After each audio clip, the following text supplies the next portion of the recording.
जय हिंद। आप सभी को स्वागत है हमारे YouTube channel Anjay science classes पर। तो आज के सेशन में हम लोग क्लास 10th के बायोलॉजी का दूसरा चैप्टर है श्वसन, उसी के बारे में पढ़ेंगे। तो आज के सेशन में हम लोग क्लास 10th का जो बायोलॉजी है उसका दूसरा लेसन है जिसका नाम है श्वसन। इंग्लिश में इसको रिस्पायरेशन बोलते हैं। इसी के बारे में पढ़ेंगे। इस वीडियो में आप लोग अंत तक बने रहिएगा क्योंकि यह चैप्टर बड़ा ही मज़ेदार चैप्टर है।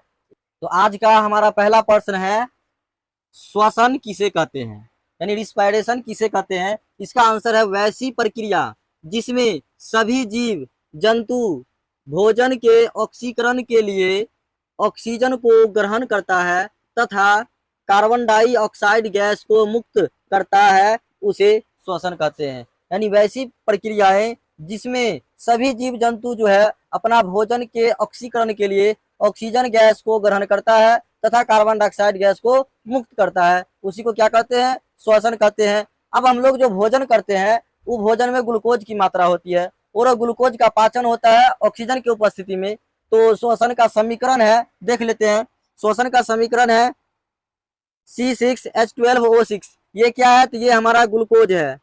हम लोग जो भोजन करते हैं, भोजन जो करते हैं वो भोजन ग्लूकोज के रूप में रहता है और ये ग्लूकोज ऑक्सीजन के उपस्थिति में एंजाइम के सहायता से क्या होता है, अपघटित हो जाता है, इसका ऑक्सीकरण हो जाता है, यानी भोजन पच जाता है। और पचने के बाद जो है सो कार्बन डाइऑक्साइड गैस निकलता है, कुछ मात्रा में जलवाष्प भी निकलता है और साथ साथ शरीर में ऊर्जा की प्राप्ति भी होती है। तो ये हमारा श्वसन था। अब श्वसन से संबंधित कुछ ऑब्जेक्टिव क्वेश्चन निकलता है, उसको देख लेते हैं। तो ऑब्जेक्टिव क्वेश्चन जो है वो हम एरो के द्वारा दर्शा के लिख दिए हैं। तो देखिए क्या है, श्वसन क्रिया के फलस्वरूप ऊर्जा की प्राप्ति होती है, यानी श्वसन क्रिया के फलस्वरूप ही शरीर में क्या होता है, ऊर्जा की प्राप्ति होती है, शरीर में ऊर्जा मिलता है। यदि श्वसन का क्रिया नहीं होगा तो शरीर में एनर्जी नहीं मिलेगा। इसके बाद दूसरा है, श्वसन क्रिया के फलस्वरूप उत्पन्न ऊर्जा एटीपी के रूप में संचित रहता है। एटीपी के रूप में क्या रहता है, तो संचित रहता है। इसके बाद है, एटीपी को सभी जैव कोशिका में ऊर्जा का सार्वजनिक वाहक भी कहा जाता है। यानी एटीपी जो है यही क्या करता है, सभी जैव कोशिका में ऊर्जा को पहुंचाता है, इसीलिए ऊर्जा का सार्वजनिक वाहक किसको कहते हैं, तो एटीपी को। एटीपी का पूरा नाम होता है एडिनोसिन ट्राइफॉस्फेट। एडिनोसिन ट्राइफॉस्फेट होता है। तो एटीपी का पूरा नाम क्या होता है, एटीपी का पूरा नाम देख लेते हैं।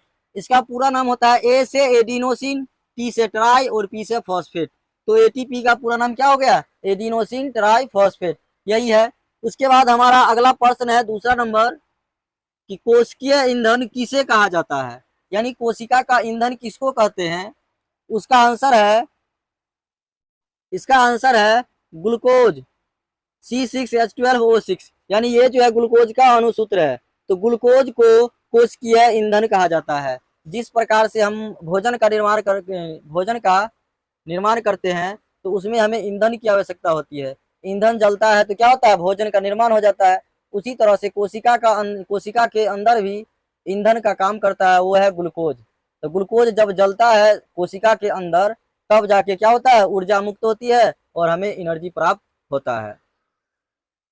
इसके बाद अगला प्रश्न है, श्वसन कितने प्रकार के होते हैं, यानी श्वसन जो है वो कितने प्रकार का होता है। इसका आंसर है, श्वसन मुख्यतः दो प्रकार के होते हैं। एक नंबर में है अवायवीय श्वसन। अवायवीय श्वसन को हम लोग अनॉक्सी श्वसन भी कहते हैं क्योंकि ये ऑक्सीजन के अनुपस्थिति में होता है। और दूसरा है वायवीय श्वसन, इसका दूसरा नाम है ऑक्सी श्वसन क्योंकि यह ऑक्सीजन के उपस्थिति में होता है। अब ये दोनों के बारे में क्या करते हैं, बारी बारी से जान लेते हैं। बंद कर,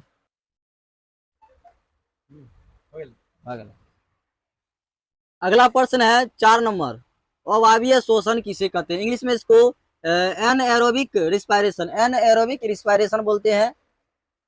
इसका आंसर है, श्वसन की वैसी प्रक्रिया जो ऑक्सीजन की अनुपस्थिति में संपन्न होता है उसे अवायवीय श्वसन कहते हैं। यानी श्वसन का वैसा प्रक्रिया जो ऑक्सीजन के अनुपस्थिति में होता है उसी को क्या कहते हैं, अवायवीय श्वसन कहते हैं।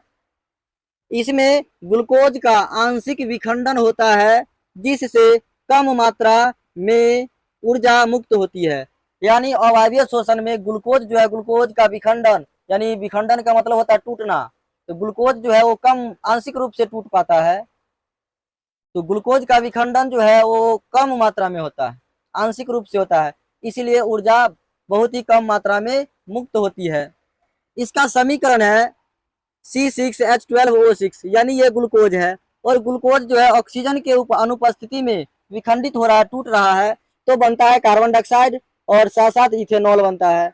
और ये दोनों के अलावा ऊर्जा जो है, ऊर्जा वो कम मात्रा में मुक्त होता है, मात्र 2 ATP ऊर्जा मुक्त होती है।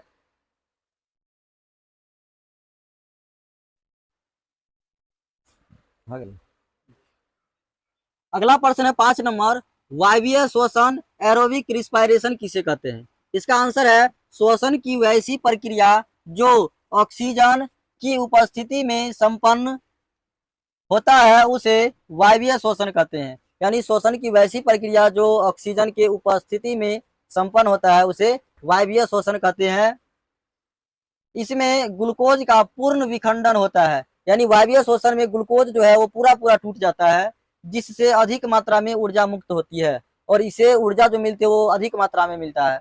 जैसे यहाँ पे ये ग्लूकोज है, ये ग्लूकोज जो है ऑक्सीजन की उपस्थिति में क्या होता है, ये टूट जाता है। ऑक्सीजन की उपस्थिति में टूटने के बाद कार्बन डाइऑक्साइड गैस बनता है, जलवाष्प बनता है, और ऊर्जा मुक्त होती है। यह ऊर्जा 38 ATP ऊर्जा मुक्त होती है।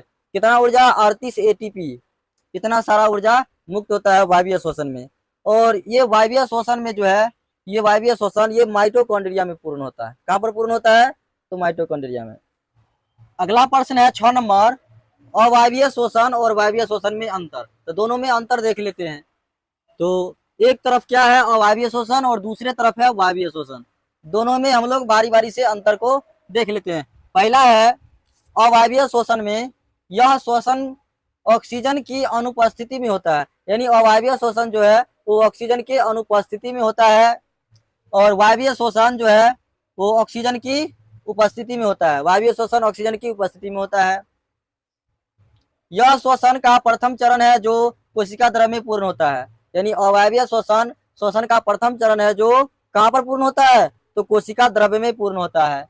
और वायवीय श्वसन जो है वो श्वसन का दूसरा चरण है। वायवीय श्वसन श्वसन का दूसरा चरण है जो माइटोकॉन्ड्रिया में पूर्ण होता है, यानी वायवीय श्वसन कहाँ पर पूर्ण होता है? तो माइटोकॉन्ड्रिया में। तीसरा अंतर है, इसमें ग्लूकोज का आंशिक ऑक्सीकरण होता है, यानी अवायवीय श्वसन में ग्लूकोज का आंशिक ऑक्सीकरण होता है और इसमें ग्लूकोज का पूर्ण ऑक्सीकरण होता है, जबकि वायवीय श्वसन में ग्लूकोज का पूर्ण ऑक्सीकरण होता है। चौथा नंबर में है, इसमें कम ऊर्जा यानी 2 ATP मुक्त होता है, और वायवीय श्वसन में मात्र 2 ATP मुक्त होता है, और इसमें अधिक ऊर्जा यानी 38 ATP मुक्त होता है। वायवीय में अधिक ऊर्जा मुक्त होती है। इसके बाद है 5 नंबर, इस श्वसन में CO2 एवं इथेनॉल का निर्माण होता है, यानी अवायवीय श्वसन में जो है अंतिम रूप से कार्बन डाइऑक्साइड इथेनॉल का निर्माण होता है, जबकि वायवीय श्वसन में जो है CO2, जल और ऊर्जा, ये तीनों चीज का निर्माण होता है। यही अंतिम उत्पाद भी है। ये बहुत बार क्वेश्चन पूछा गया है कि वायवीय श्वसन का अंतिम उत्पाद क्या है? तो कार्बन डाइऑक्साइड, H2O और ऊर्जा, ये है। आज के वीडियो में हम लोग यहीं तक जानेंगे, और इसके बाद जो है हमारा नेक्स्ट वीडियो वो जल्दी आएगा। यदि यह वीडियो आप सभी लोग को पसंद आया होगा तो वीडियो को लाइक करें एवं चैनल को सब्सक्राइब करें और इसे ज़्यादा से ज़्यादा शेयर करें। जय हिंद।